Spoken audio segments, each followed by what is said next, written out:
I saw what happened, and I won't let it slide. It's not the first time Justin will do such a cheap tricks with poking eyes like those.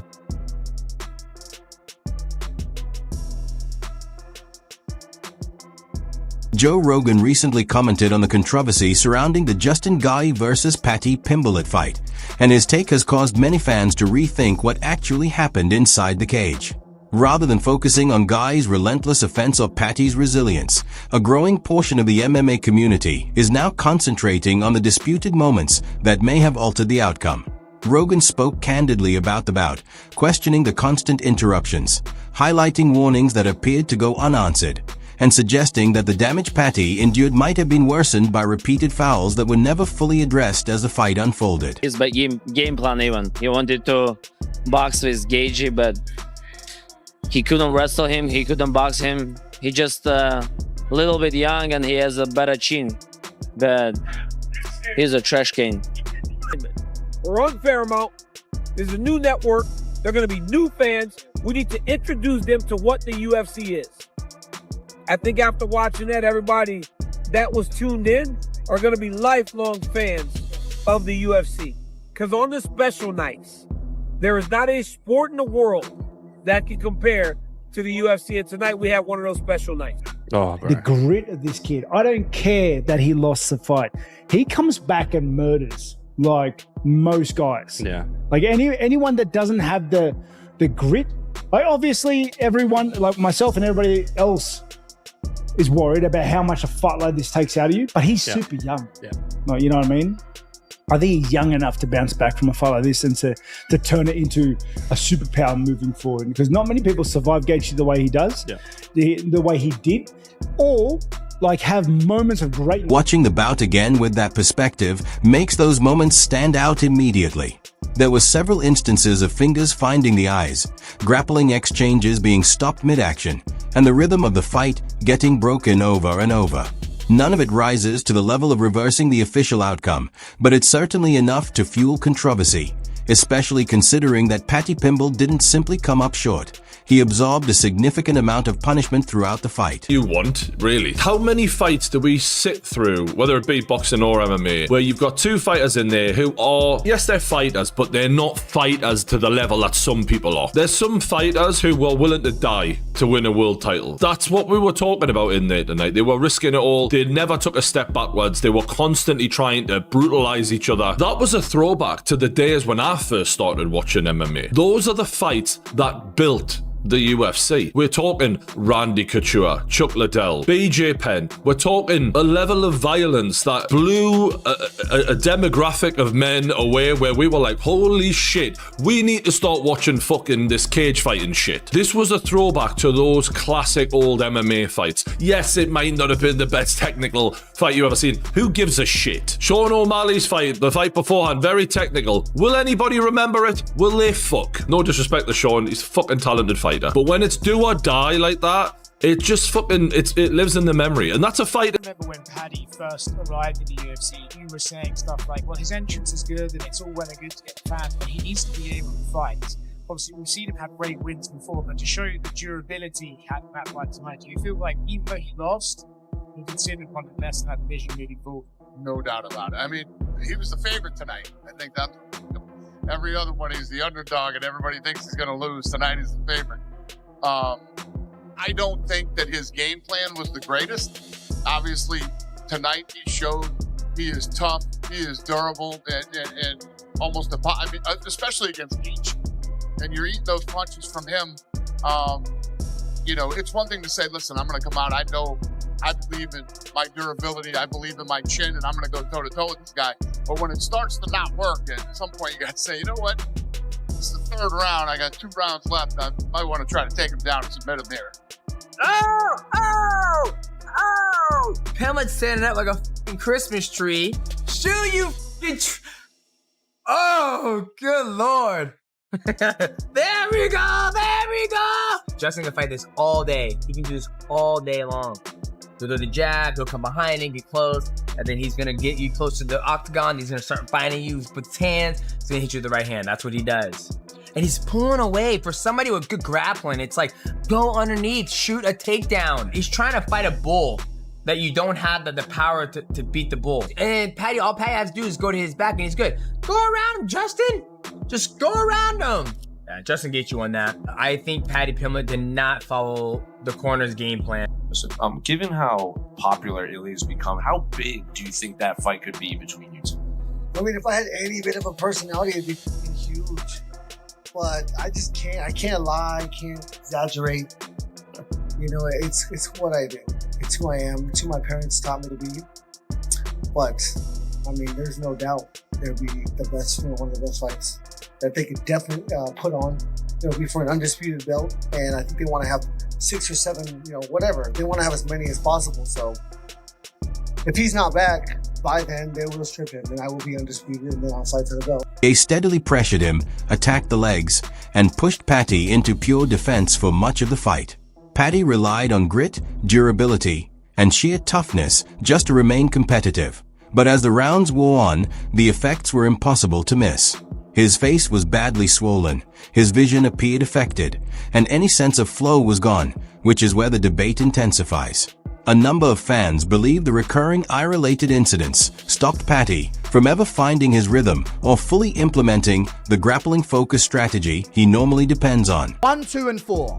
Very clear, by the way, as well, especially in the first 2 rounds. And Pimblett won rounds 3 and 5, I thought. Very clearly in round 3. And then round 5 was a scrappy round that I thought he got the better of. This was a great scrap. I have no idea how Paddy Pimblett did not get flatline KO'd on about 50 different occasions. If he lost, yes, he did lose. And if he lost any stock from this, the one saving grace is that he's been saying for a long time, we don't get knocked out, lad. And that would be the worst thing to happen to him. If he got KO'd in one of these fights badly, that would just be his ridicule forever. What happened to Scousers don't get knocked out, and it'd just be images of Paddy Pimblett out cold. I have no idea how he didn't get flatlined in this fight. Justin Gaethje was cracking him with so many overhand rights. And the worst part was, it's not even like you were understanding why he took the shot so well. Oh, he was rolling with that one. Oh, he tucked into that one a little bit. He saw it coming. I could see the shots coming. I was wincing while Gaethje was loading up because you could see Pimblett leaving exchanges with his chin up in the air and just getting his whole jaw span. And somehow he's still in the fight and throwing back. Absolutely crazy fight. Justin Gaethje started very slow, but picked it up towards the end of round 1 with a big knockdown against the cage. It should be mentioned. Even though it's going to be seen as biased for me to bring this up, I bring up fouls in every fight breakdown I do. I know I wanted Paddy to win, but I am going to bring up the fouls. Gaethje fought very fucking dirty in this fight. A lot of eye pokes, a groin shot as well. I think Paddy Pimblett had a groin shot that he landed too, but that was towards the end of the fight where it was just an absolute mess of a capped off with a war. Just give us your thoughts on Justin Gaethje and Paddy Pimblett delivering a 5-round battle. Yeah, I mean, what a couple. So Paddy Pimblett at the weigh-in yesterday says, I'm going to knock this motherfucker out tomorrow. And I was like, that's interesting. And he never abandoned that game plan. Even when, he got dropped a couple times, I kept waiting for him. I'm like, he's eventually going to have to shoot and try to submit him. Now I didn't know Paddy Pimblett had a chin like that till tonight. And, absolute dogfight in a war, and much respect to both guys. No, I love it. This guy, I love everything he's been saying. He's definitely sounds overconfident. He's out here disrespecting legends like Dustin Poirier. I'm going to dog walk this English on Saturday. You watch. Lad, Dustin's never got a nice word to say about me, lad. So, I was honest and said he looked like shit against Gaethje. Fucking hell, stop fucking crying, you gonna That wasn't even the fight you were talking about. You said his last fight. Which? No, I'm saying Dustin looked like shit against Holloway. That was what I said. You would also look like shit against Holloway. Well, we'll see. Once I beat you, I could end up fighting him. And then he looked me dead in the eye and he goes, I'm going to be one of the biggest stars in the UFC. A year before his debut. And I just thought, yeah, maybe. I thought, looking at his skill set, I thought, you know what? You've got a long way to go to get to that elite level, but there's something about him. But I don't know if I fully believed it, but he did. And it's that belief that puts you into positions like this, because yes, he lost the fight, but there was a period where when Paddy had that iffy decision, people thought he didn't belong anywhere near a Justin Gaethje, and he's come on a long way. And I think he can look at this fight one of two ways. He can get downhearted and think, well, I didn't win, or you can think, well, it was my first go at it. I've got a lot to learn. Look at the likes of Michael Bisping. You've got to keep fucking coming and coming in order to get your hands on that gold at some point. And that was the first time Justin Gaethje's gotten to 5 full rounds. And I think Paddy proved a lot to a lot of haters out there that, like, look, all right, you might not like him, whatever. He's got fucking balls, and he's... I have a message for Ilia Topuria if he's watching this. No. No, I don't give a He'll be in the Octagon.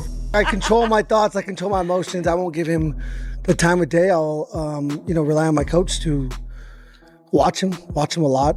I've seen him fight, obviously, but I don't really go back and watch these guys. I really rely on my coach. I watched Paddy today. I watched Paddy and Chandler today. But I really rely on my coach to create a game plan and instill it into training. And yeah, this is so fast. I have no idea what's going on right now. If you can pick your opponent, who do you want to see next? We don't have more legends in the sport, I think. I would classify Justin Gaethje as a legend, and you have moved up to a division where... Ilia, come on, we've worked together for so long. You know that, like... Yes, Justin Gaethje has done so much for the sport, has so many incredible fights, future Hall of Famer. I put him in the same regard as the 3 people that you have just finished all in a row. Really? The only thing that I realized is that you don't like the guy, because I don't know why you want him to put him against... Some fans believe the chaos was simply the result of facing an overwhelming pressure fighter like Gaethje, where collisions and damage come with the territory. Rogan takes a more balanced view, stopping short of calling for a reversal or blaming intent, but still raising an uncomfortable question for the UFC. That Ilia hits like a truck, and so does Gaethje, and I think if Gaethje prepares properly and gets ready for this fight, it should be a fun one. Ilia's striking is leagues above everybody, like just about everybody in the UFC. The wrestling and jiu-jitsu there as well. His timing, his instincts, it's a hard fight in Gaethje's camp to make the fight competitive. The Gaethje that fought Paddy won't beat Ilia right now. Ilia Topuria versus Justin Gaethje. I got Ilia Topuria knocking him out. After you've been dropped so much, and you're going to fight somebody who's a deadly striker, great wrestler, who has a chin, who's willing to put himself in the fire to land that shot. Let's not forget about Ilia Topuria's body work. If this is the way they've gone, it only leaves Pimblett versus Holloway. That's a f***ing banger too. 2 warriors that laid it all on the Octagon floor. I thought Justin Gaethje was going to get Paddy Pimblett out of there on multiple occasions, but Paddy would not quit. Paddy Pimblett kept fighting, but I think the pressure that Justin put on him early gave him enough of a lead to become the interim champion. But Ilia Topuria is knocking out the best fighters that we've ever seen in the divisions that he's competing in. Knocked out Max Holloway and Alexander Volkanovski while he was at featherweight, then goes to 155 and knocks out Charles Oliveira. But Justin Gaethje reminded us tonight, when you overlook him, things have a habit of working out in Justin Gaethje's way. Oh, back to it. That's the low kicks, low kicks. Oh! Oh! What? He ate them! Ate them! That jumping front kick is actually working for him too. For Paddy. Oh! His legs. I've seen his legs. His legs.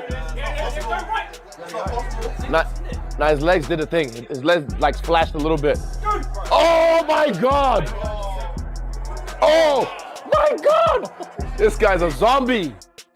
Yeah. He's actually a zombie. Oh my God. Oh, he's still throwing back. He's still throwing back. Yeah.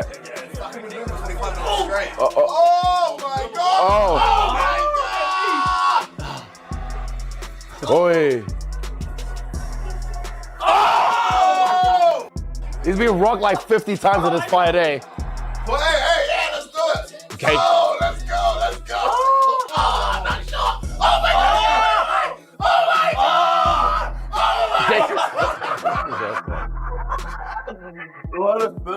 What it ultimately comes down to is uniformity in refereeing, in how warnings are handled, and in how athletes are protected. At the highest level, where outcomes can hinge on the smallest details and brief moments, those factors carry real weight. Paddy Pimblett now has to deal with the aftermath, taking stock after a punishing loss that marks the first major obstacle of his UFC journey. And with Ilia's rise in popularity, the question naturally follows: just how massive could a matchup between the two of you become?